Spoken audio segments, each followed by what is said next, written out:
maio até agora. E é isso aí. É o Império da Tijuca na avenida, gente. O que nós vimos no Barracão realmente nos impressionou. O Império da Tijuca vem com tudo.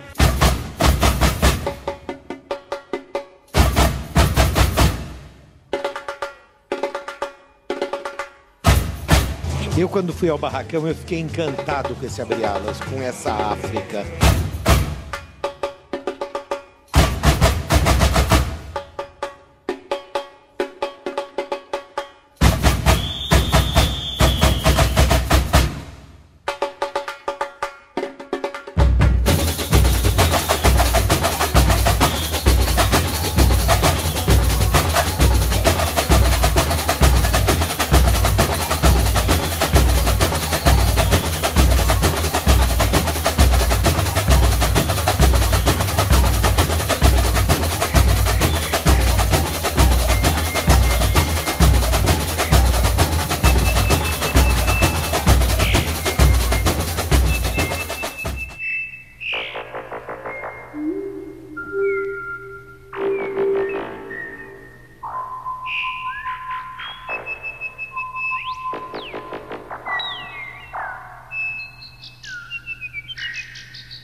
Vai ecoar o som, o ritmo, a vibração, que celebra a memória e a identidade, a africanidade, seus costumes, seu lugar, sua gente.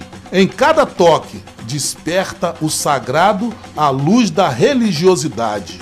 Traz a energia pura, a força que abre os caminhos. Ressoa por aí, gira um compasso de alegria. Em acordes musicais, no tom da canção. Folclore, arte e cultura. Um toque brasileiro, popular mistura. Festejo, cortejo e celebração. As mãos no instrumento, a batida é inclusão. O samba é mais um dos frutos teus. De cada improvisada, um império ergueu. Então, chegou a hora desta gente bronzeada mostrar o seu swing, seu talento e seu valor. Alegrem-se todos, afinal, é carnaval. No verde e branco do brasão imperial. Vai ecoar, ressoar e vibrar. Batuque!